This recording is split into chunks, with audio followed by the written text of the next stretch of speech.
Good morning, students. Hope you are keeping fine.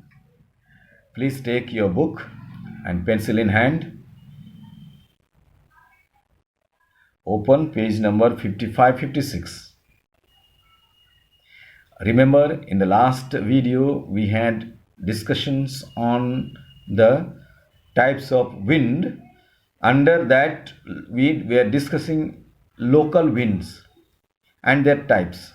Under the local winds, there are three subpoints. They are katabatic, anabatic, and other winds.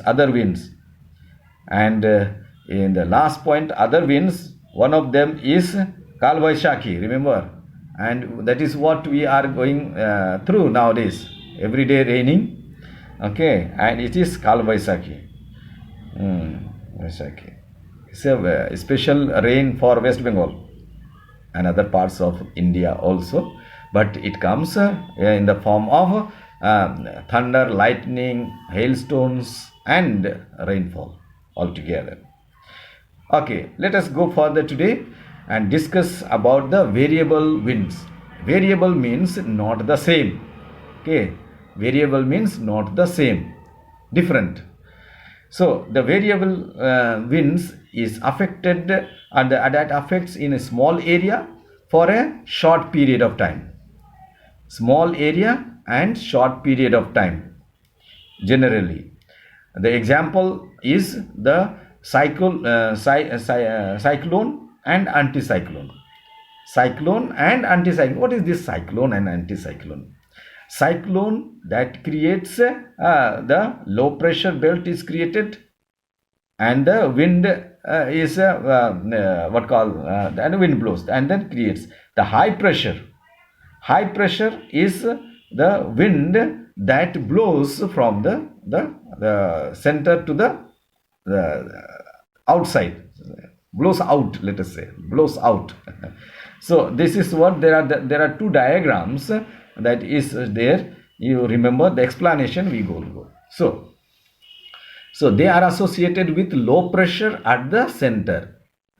Cyclone, low pressure at the center with the high pressure surrounding. High pressure surrounding and low pressure is in the center. Therefore, wind blows from the high pressure to the low pressure area. Okay. The speed and direction of cyclones and anticyclones vary. Both the speed and the direction also varies. One is in, the other one is out. One is maybe the slow, clockwise, and the other one is the anti-clockwise. That is the variables. That's why it is known as variable. In a cyclone, the wind blows anti-clockwise. In a cyclone, the wind blows anti-clockwise in the northern hemisphere, but in the southern hemisphere it is as a clockwise. Remember? And cyclones brings heavy. This brings heavy rain accompanied by thunder and lightning. Anticyclone is reverse, just the opposite. What is that? It has got the high pressure in the center. High pressure in the center and surrounded by the low pressure area. Hence, winds blows to the center. It blows to the center in all direction. Blows out from the center in all directions. And so the wind blows clockwise in the northern hemisphere, clockwise in the northern hemisphere and anti-clockwise in the southern hemisphere. Okay, why it is? Because of the movement of the earth and the tilt is always there. Anticyclones are associated with clear sky. Weather is very stable, and so since sinking air is generally more stable than the rising air, the Indian subcontinent is one of the the worst affected area in the world with these cyclones. It occurs in both the coastal areas, in the eastern coastal area from the Bay of Bengal and western coastal in the Arabian Sea. So these are the divisions. Okay. Fine. Let's go further. The cloud cover. When warm air ascends, see that generally temperature and the air. So when warm air ascends, it cools in the atmosphere, and the water vapor in the air condense into tiny droplets. Okay, that are not exactly tiny droplets. They are these tiny droplets are too small to cause rain. So what happens? They mingle together and form the cloud. They come together and form the cloud. When the cloud becomes saturated, this releases moisture, and then there is a form of precipitation, the falling of the droplets when it is saturated. Clouds indicates a variety of conditions. Cloud indicates a variety of conditions. Thick, dark clouds bring rain, whereas the light and the feathery clouds indicates clear sky.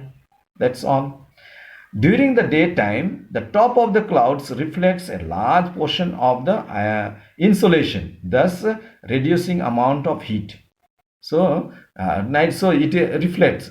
Okay, insolation is a large portion of insolations, because it does not allow the heat of the air to come to the earth's surface, and so we feel cooler. But then at night, what happens is, usually at night what happens, earth releases the heat, and when cloud is there, it is not able to go into the atmosphere, pass into the atmosphere, and so cloud acts like a blanket for us, and so we feel, in the cloudy night we feel hot. Okay, that is the reason. So during the day, cloud acts as a insulator. So we are protected from the heat to come to the earth's surface, and we feel cooler. But at night we feel hot, because the heat of the earth is not able to pass through the cloud and go to the atmosphere. So cloud acts as a blanket for us. This is the reason. So that is what. This is the reason why cloudy nights are warmer than the cloudless night. Cloud cover is measured according to the cloud that is formed over us in the sky.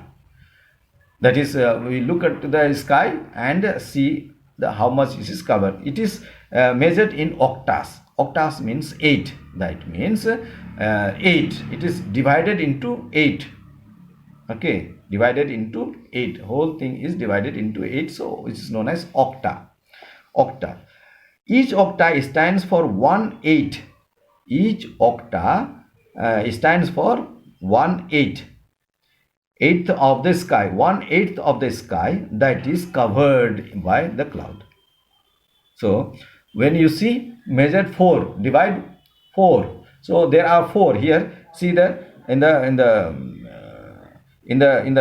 down portion, you see whole is divided into 8. Now it is divided into 4, and then 1 octa is equal to the 8. 1 octa, that means 1 octa is divided 8th of the sky, 8th portion of the sky. It's multiplied by 8. That's what. Octas are represented on weather map. On weather map, they are represented in the form of dice or disc. They are disc shaded in different portions. For example, 2/8 is shown by a disc which has a quarter shade. That is, from top you see the shaded one, third one, 2. See on page number 56, 2. That is 2/8. That means a quarter shaded, and 6/8 has got the 3 quarters. Remember, sixth one. And fourth one has got the shaded disc. That is the half disc, half the sky is covered, and 0 octa is completely clear disc.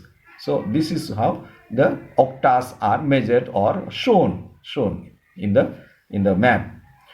Next one is the sunshine. The sunshine over any place depends on the season.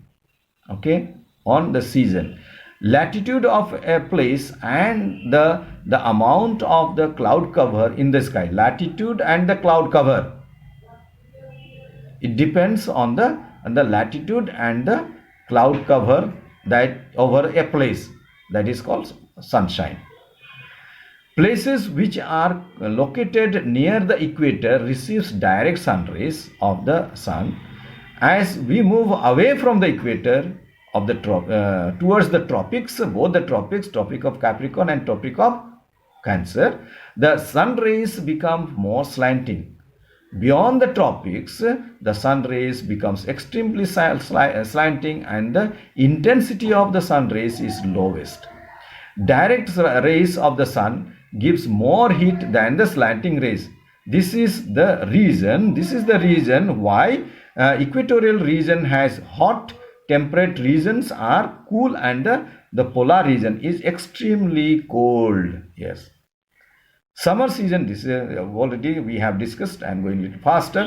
Summer season has more hours of sunshine than winter, because the days are longer than the nights. Cloudy skies obstruct. Cloudy skies, cloud cover skies, sun rays, just now I have explained, obstructs the sun rays, while the cloudless skies allows the sunlight to fall to the surface of the earth. So a sunshine is recorded, the duration of the sunshine at the place by day, for a day. This instrument consists of a glass ball with a 10 centimeter diameter, mounted on metal frame, This glass balls, see the picture down. This glass ball focuses the sunshine on the sensitized card. Sensitized card, that is a card that is of quite hard sensitivity, that is placed below it on the metal frame.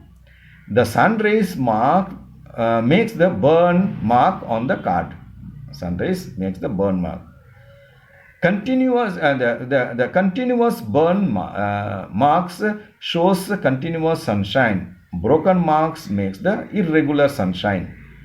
Okay, so there is this, when the sun rays passes through this glass spheric object, that is the frame, and then passes through the frame and goes into the sensitive card, there is a mark. That means, for example, take a this one microscope take, and then put the whole sunrise, then make the sunrise fall over there, and down you will see the focal point. One, make a center, very small focal, you will be able to see. If you continuously hold this focal point, then what happens is there is a burnt, because the sun's the rays is gathered in one center, one point, and because of the sun rays or the sun heat of the sun, the paper will burn, I am telling you. So that is the example of the sun rays. When it is made, a focal point is made and burnt sign is seen, then it is sunshine is more intense. And if it is the variety of or lot of burnings here and there, then you will see irregular sunshine. That is what it is saying. That's all. Okay, so that's how we have, with this we have completed our lesson. Okay, I will be making you asking you to do the small the questionnaire I will give you, and through that small questionnaire you will be able to understand the main point, and then you will study the whole lesson once again. So as a revision I will give you. So remember, next month we will have exam. I will give you the date and the time. Okay, get ready. 2 lessons, please prepare with 2 lessons, first 2 lessons. Okay, stay safe.